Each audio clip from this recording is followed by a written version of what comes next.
Hey everybody, it's Pastor Vern for Monday, August 31st, the last day of August. Going to move into September tomorrow. And wow, that seems like we're moving right along with this year. September, let's see, what's that leave us? 4 more months in 2020. I don't think there's a lot of us that are going to mourn the moving past the end of 2020, but we'll see how that all ferrets out too, and as we get closer to a new year.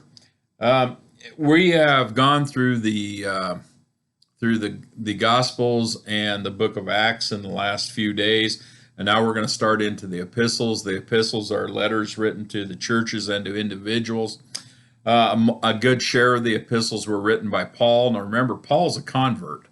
Paul was a persecutor of the church who God laid through a particularly dramatic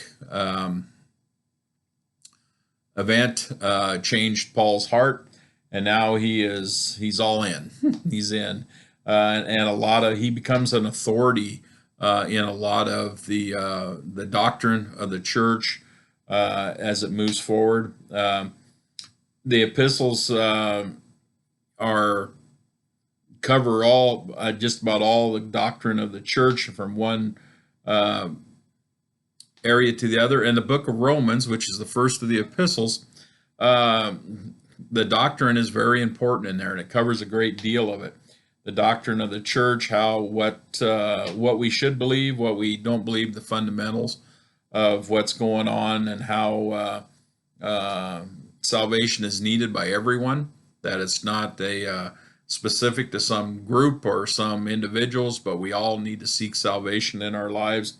It has a lot of stories in it that are a lot of uh, illustrations of how uh, people can have changed lives and how it is a process that people go through.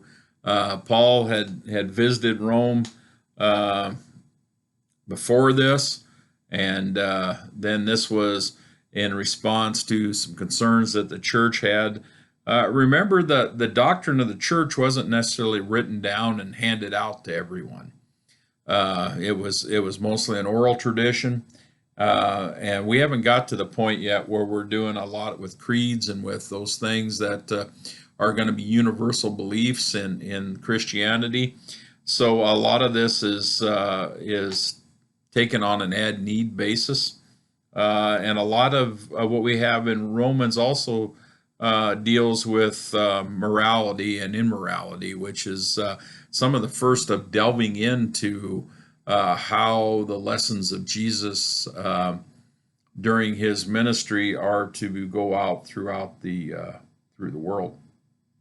So the book of Romans can be divided into a couple different categories. The first part is how bad men can be made good. That's 1 through 11. Uh, you know, Maybe we should all sit down and read that from time to time. And the second part is how good men can be made better. And when we figure out how to make bad men good, we'll just continue by making them all better and making us better in the process. That's kind of the description of the book. Actually, the first part of it is doctorial, which means it's the basic information and the truths that need to be known. And the second part of it is more of the ministry and the preaching and the application of doctrine. All right. Okay, so then we got through the book of Romans. We're going to continue on during this week. I got to kind of see which direction we're going to go with some things, whether we're going to go through all of the epistles in some kind of order, or as if we're going to do some category stuff. So kind of stay tuned for that. I tell you what, as we start into September, we're prayerful that the world is going to be a place that starts to right itself a little bit, and we're hopeful that we can have some heartfelt worship and in a larger setting, and we're excited about some baptisms that are part of that are scheduled, and I think probably by this date one of them has taken place, and so we start to really get back into the process of forming uh, people into the Christian faith and practices. All right, well, y'all take good care of yourselves, watch out for others the best you can, and stay safe. Bye.